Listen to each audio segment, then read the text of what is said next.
Daniel, des regrets pour Monaco ou au fond Valence était foncièrement supérieur? Le problème, c'est que cette histoire de regrets, alors je comprends qu'on puisse avoir des regrets, mais pour moi, c'est pas vraiment de l'analyse.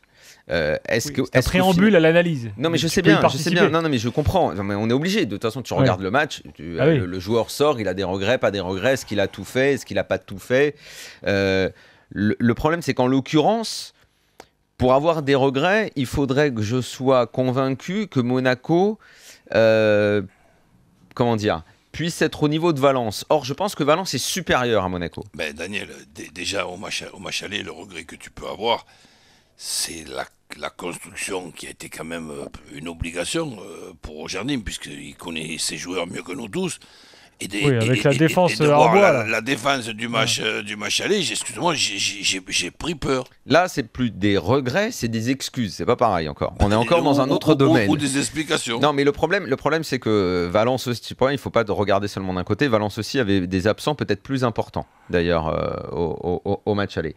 Prenons le match. Moi, je pense que sur l'aller et le retour, le seul espoir de Monaco, c'était le fait que Valence ne soit pas physiquement au top.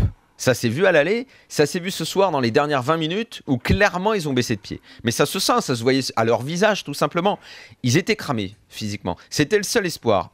Et pour exploiter cet espoir, moi je crois qu'il aurait fallu bien plus tôt leur rentrer dedans et que de toute façon, la seule façon de vaincre une équipe qui est plus forte que toi techniquement et tactiquement, parce que je pense qu'il n'y a pas photo techniquement et tactiquement. Ils sont plus intelligents, ils savent tout faire à tous les postes. Je pense que le seul joueur de Monaco qui peut jouer à Valence, il n'était pas là, c'est Moutinho. Le reste, ça va sur le banc. Donc, il fallait faire autre chose. Faire autre chose, c'est jouer autrement. Mais je ne sais pas si Monaco est capable. C'est, je ne sais pas, moi, jouer comme les Anglais jouaient il y a 30 ans. Oui. Leur rentrer dedans, aller mettre le ballon dans la boîte. D'ailleurs, on a vu que Monaco a quand même mis 2 buts. Comment ils les ont mis? Coup de pied arrêté. Un corner, un coup franc, le ballon qui traîne, le deuxième, c'est un but un peu de chatasse, mais ça fait partie du jeu, le ballon qui traîne, machin. En fait, les obliger à reculer en jouant bas. Mais si tu essayais de les avoir dans le jeu, c'est pas possible, parce que dans le jeu, tu rivalises pas. T'es pas au point, t'as une équipe qui est un puzzle, parce que Jardim, il a encore récupéré des mecs un peu... il y a eu un mercato très mouvementé, il n'y a pas de fil conducteur dans le jeu, donc comment voulais-tu dans le jeu? Tu les regardes jouer, les mecs de Valence, ils se baladent. Pérez, il ramasse tout au milieu. Comment il s'appelle le milieu que j'adore là? Je sais pas le dire, Barreiro. Le 10, le capitaine. Il est excellent.